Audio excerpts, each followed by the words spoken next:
The more you study and learn about history, the more you learn that we have been lied to about everything by everyone. You've been lied to by your government, we've been lied to by our churches, we've been lied to by our teachers, and we've been lied to by our parents. Even if they didn't intend to lie to us, they still told us things that simply were not true and propagated the lies, either by complacency or by ignorance, but at the end of the day, the result is the same.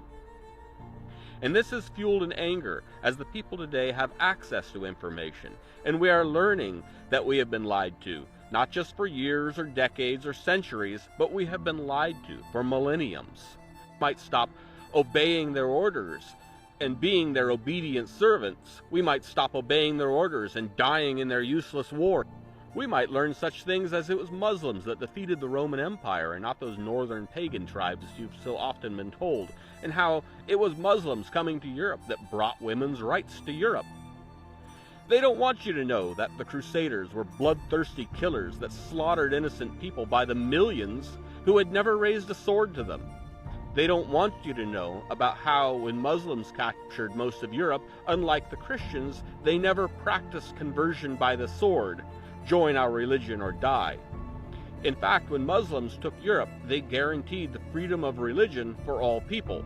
That's why when the Muslim Empire was eventually defeated in Europe, Christianity still dominated the European countries.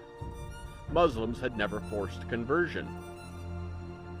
Even atrocities such as the Crusades were somehow excusable or understandable as they served a greater purpose. They don't want you to understand history for the expansion of knowledge, the betterment of yourself, or the betterment of humanity. They want you to worship their icons and thus be obedient to your masters of the church and your masters of the state. Knowledge threatens their power. They know that in the long term, when enough people have that knowledge, their power will cease to exist.